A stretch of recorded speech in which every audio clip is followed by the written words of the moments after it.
আজকে আমি চলে এলাম সুবর্ণপুরে বিয়ে বাড়িতে। আর গেটটা দেখো, গেটটা ছিল কতটা সুন্দর, এতটাই কিন্তু সুন্দর ছিল। আর এটাকে তো ভেবেছিলাম আমি ট্রফি, কিন্তু এটা ট্রফি নয়, এটা ছিল উত্তরণ ক্যাটারারের ব্যানার। তারপর কিন্তু আমি চলে এলাম স্টলে, আর স্টলটা ছিল ঠিক এরকমই। আর তারপরে একটা নিলাম কফি, তো কফিটা কিন্তু ছিল খুবই গরম।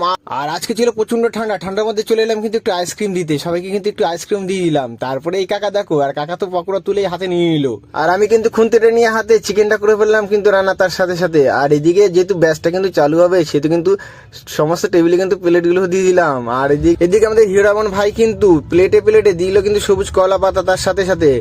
আর এদিকে কিন্তু দেখো আজকের মেনুটা তোমরা একটুখানি দেখে নাও, মেনুটা কিন্তু ছিল ঠিক এরকমই। আর যেহেতু আমাদের ব্যাচটা এখন চালু হবে, সেহেতু কিন্তু সমস্ত মেনু কিন্তু টেবিলে সাজানোই ছিল। আর আমাদের ব্যাচ কিন্তু তারপর চালুও হয়ে গেল। আর আমি কিন্তু চিকেনটা নিয়ে হাতে দিলাম কিন্তু সবার পাতে, তারপরে কিন্তু একটু পোজ মেরে বসে পড়লাম সোফাতে। আর এটা ছিল পাখিবিহীন খাঁচা। আমি এখন আইসক্রিম খাই, ততক্ষণে তোমরা আমার চ্যানেলটিকে লাইক কমেন্ট শেয়ার করে দাও, আর নতুন হলে সাবস্ক্রাইব করে